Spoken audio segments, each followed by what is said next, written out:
આજે ઘણા સમય બાદ હું એક કપલને મળ્યો. એ કપલને હું લાસ્ટ હું મળ્યો હતો 2 મહિના પહેલાં. જ્યારે હું એમને મળ્યો હતો ને ત્યારે એ પતિ પત્ની વચ્ચે છે ને કશું જ સારું નહોતું. કારણ કે એ લોકો, હું જ્યારે એમને મળ્યો ને ત્યારે એકચ્યુઅલમાં એમના વચ્ચે ઝઘડો થયો હતો. અને પછી એક થર્ડ પર્સન જે કોમન છે, અમને બંનેને ઓળખે છે, લાઈક એ કપલને મને ઓળખે છે, એના પાસેથી પણ એ વાત જાણવા મળી કે એમના વચ્ચે હવે કંઈ બરાબર નથી ચાલતું.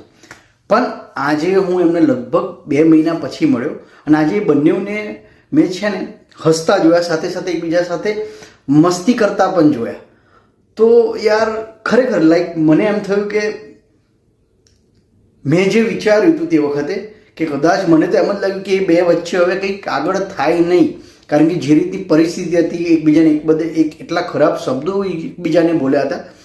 અને પણ જો સમય ગયો, બધી વસ્તુ સારી થઈ ગઈ. કદાચ એમને બે ભેગા થઈને એમના વચ્ચે જે પણ હતું સોર્ટ આઉટ કરી દીધું. એટલે મને એવું લાગે છે મારા વાલા, પેલી કહેવત છે ને કે ધીરજના ફળ મીઠા.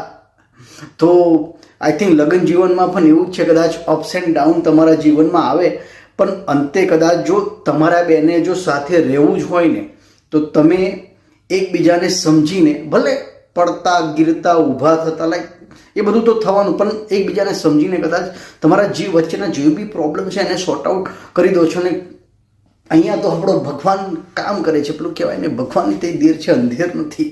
વાહ પ્રભુ, સાબિત થઈ ગયું. ખરેખર હું તો ચક્કર ભૂમ થઈ ગયો, શોક થઈ ગયો એકદમ.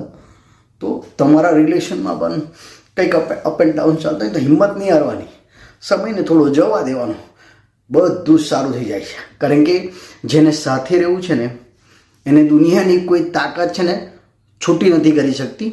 અને જેને સાથે નથી રહેવું ને પછી ફેવિકોલનો જોડ લગાવ, એટલે સંબંધમાં ફેવિકોલ બી નાખો ને તે સંબંધ છે ને જોડાયેલા નથી રહેતા. તો મળવાનું લખ્યું હશે તો મળશો, નહીં મળવાનું લખ્યું હોય તો તે ટાઈટ ફેસ